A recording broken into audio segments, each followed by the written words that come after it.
जब किसी आदमी को किसी दूसरे आदमी से लाभ प्राप्त होता है तो वो कहता है कि फला आदमी मेरे लिए बहुत शुभ है, और जब हमें किसी आदमी से नुकसान हो जाता है तो हम कहते हैं कि वो तो पनौती है, उसके तो दर्शन मात्र करने से ही हानि होती है। लेकिन सोचने की बात यह है कि क्या वास्तव में कोई आदमी हमारे लाभ या हानि का कारण हो सकता है, या फिर हमारे लाभ और हानि के केवल हम ही कारण होते हैं? और इस प्रकार के अनेक ज्ञान समाज में फैले हुए हैं, जैसे कि किसी बिल्ली ने रास्ता काट दिया तो मतलब मेरा दिन बेकार हो गया, या फिर मुझे सुबह सुबह किसी उजले हंस का दर्शन हो गया तो मेरा दिन तो बहुत अच्छा होने वाला है। तो आज की जो कहानी मैं आपको सुनाने वाला हूँ वो आपको अज्ञानता के अंधेरे से निकालकर ज्ञान के उजाले की तरफ लेकर आएगी। इससे पहले कि आप इस कहानी में खो जाएं, इस चैनल को सब्सक्राइब जरूर कर लें। तो चलिए कहानी शुरू करते हैं। बहुत समय पहले की बात है, एक गांव में सूखा पड़ा हुआ था। कई वर्षों से वहां पर कोई बारिश नहीं हुई थी, जिससे वहां पर भूखमरी फैली हुई थी। लोगों ने बारिश करवाने के लिए अनेक विधियां अपनाई, मंत्रोच्चारण, हवन वगैरह वगैरह, लेकिन फिर भी वहां पर बारिश नहीं हुई। फिर एक दिन उस गांव में एक आदमी के एक बच्ची जन्म लेती है। वह आदमी खुशी से सबको बताने के लिए अपनी बच्ची को अपनी गोद में लेकर गांव के बीच में आकाश के नीचे आ जाता है, और तभी वो बच्ची रोने लगती है, और संयोग से उसी वक्त वहां पर बारिश शुरू हो जाती है।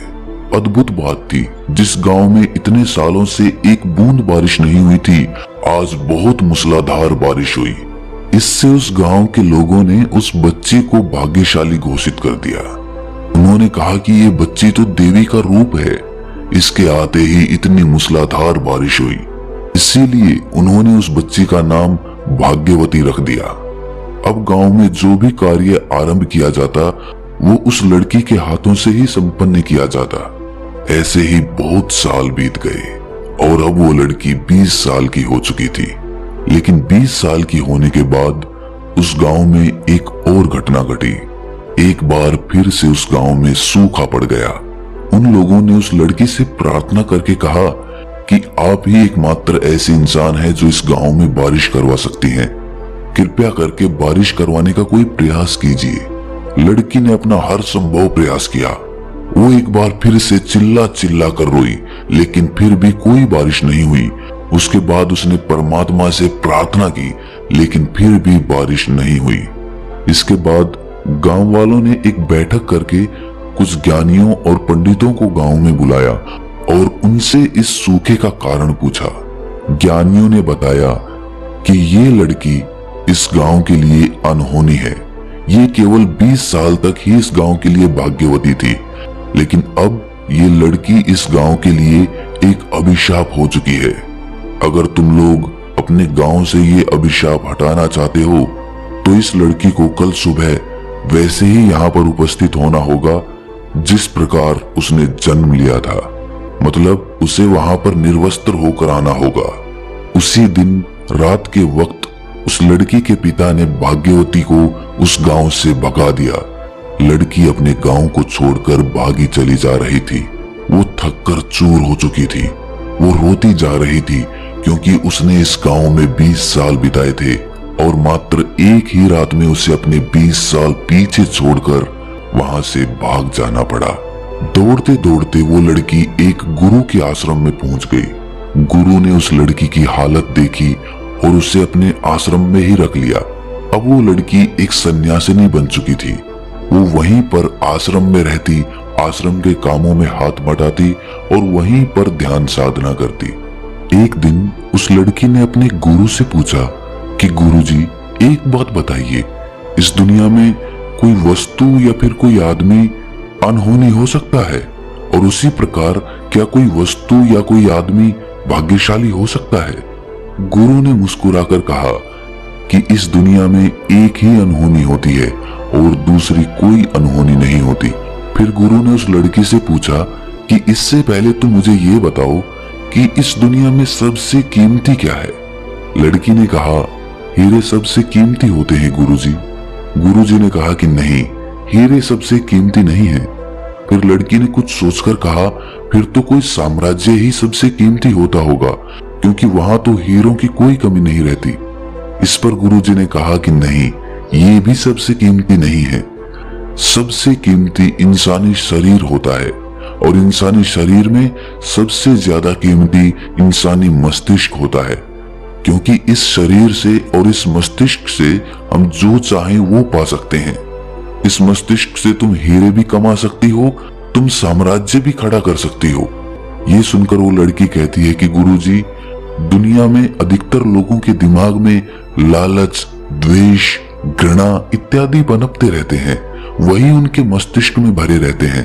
तो ऐसे मस्तिष्क और ऐसे शरीर का क्या लाभ? तब गुरु कहते हैं कि यही तो अनहोनी है, यही तो एकमात्र अनहोनी है कि हम अपने दिमाग और मन से चाहे तो स्वर्ग पा सकते हैं, लेकिन हम जाते नर्क की तरफ हैं। और यही एकमात्र अनहोनी है, इसके अलावा दूसरी कोई अनहोनी नहीं है।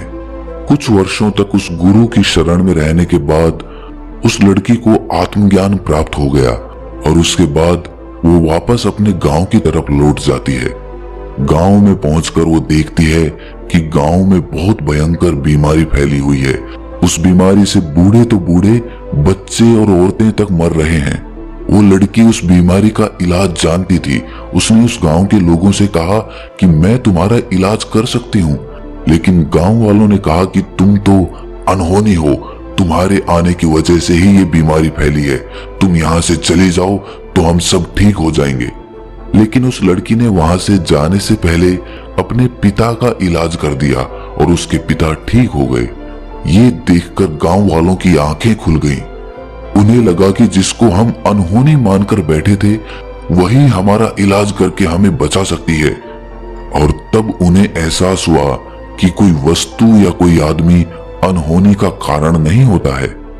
दोस्तों, उन गांव वालों की तरह हम भी अपने अपने मन में किसी आदमी या किसी वस्तु के प्रति अपनी धारणा बना लेते हैं। वो धारणा समाज में फैले अंधकार और अंधविश्वास की वजह से पनपती हैं। लेकिन आप अपने आप से ये सवाल करिए कि क्या कभी आपने किसी अनहोनी के कारण अपने आप को दोष दिया है, अपने आप को जिम्मेदार ठहराया है? क्योंकि आपके निर्णय की वजह से ही कोई काम गलत या सही होता है।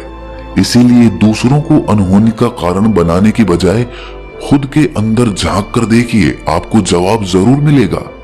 आज हम देखते हैं कि जो रोग पुराने समय में अनहोनी माने जाते थे, आज विज्ञान ने उनका हल खोज लिया है, उनकी चिकित्सा संभव है, उनका इलाज संभव है, और वो भी वैज्ञानिक तरीके से। और ऐसे ही जैसे जैसे विज्ञान और ज्यादा उन्नति करेगा, वैसे वैसे हमारी भ्रांतियां और हमारा अंधविश्वास टूटता चला जाएगा। भ्रांतियों और अंधविश्वास को तोड़ती हुई ये कहानी अगर आपको अच्छी लगी तो इस चैनल को सब्सक्राइब जरूर कर लें। तो मिलते हैं अगली कहानी में, तब तक के लिए अपना ख्याल रखें।